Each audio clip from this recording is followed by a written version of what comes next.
চাওক, আজি যিহেতু ৮০ সংখ্যক দেশৰ স্বাধীনতা দিৱস, ইতিমধ্যে উলহ মালহেৰে আজি স্বাধীনতা দিৱস উদযাপন কৰা হৈছে। কিন্তু এটা অতি দুখ লগা কথা যে এইবাৰ যি প্ৰলয়ংকৰী বান, এই বানে কিন্তু বহু লোকক আজিৰ এই যি আনন্দ উল্লাস, ইয়াৰ পৰা তেওঁলোকক বঞ্চিত কৰিলে। প্ৰাকৃতিক দুৰ্যোগত পৰি এতিয়াও বহু পৰিয়াল বানাক্ৰান্ত লোক শিবিৰত থাকিব লগা পৰিস্থিতিৰ উদ্ভৱ হৈছে। মই এখন বিদ্যালয়ত আছোঁ, মৰিয়নি সমষ্টিৰ ঔগুৰি হাইস্কুল। এই বিদ্যালয়খনত এতিয়াও বহু পৰিয়াল শিবিৰত আছে।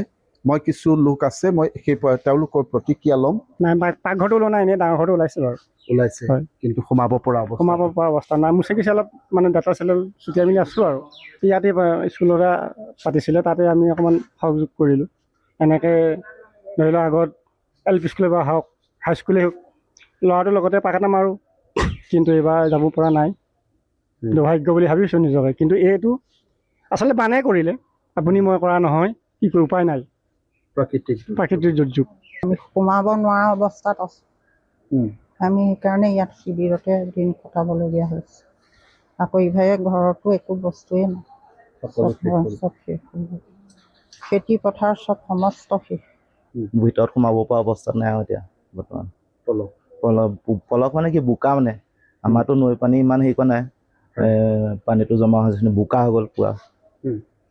বোকাত ভিতৰত সোমাব পৰা অৱস্থা নাই, সোমাব নোৱাৰি। ঘৰত পানী আছে, ডাঙৰ ঘৰটোত পানী নাই, পাকঘৰটোত পানী আছে। মুচি কাচি ডাঙৰ ঘৰটো চাফ চিকুণ কৰা হৈছে, খালি শুকোৱা নাই। ৰাস্তাতে মানে চালি এখন দি থাকিম বুলি ভাবিছোঁ আৰু এতিয়া মানে ল'ৰা ছোৱালীও স্কুল খুলিছে যে, সেইকাৰণে ইয়াত থাকিলেও মানে অলপ প্ৰব্লেম হ'ব। ঘৰখনৰ ভিতৰৰ সামগ্ৰী একো নাই, তেওঁলোকৰ পোহনীয়া গৰু ম'হ ছাগলী কেইটাও নাই, মাত্ৰ মানুহকেইটা জীয়াই আছে। আৰু এনেধৰণেই আজিৰ এই অতি গুৰুত্বপূৰ্ণ দিনটোতো কিন্তু তেওঁলোকে নিজৰ ঘৰখনত থাকিব পৰা নাই, এনেধৰণেই শিবিৰতে কটোৱা পৰিলক্ষিত হৈছে।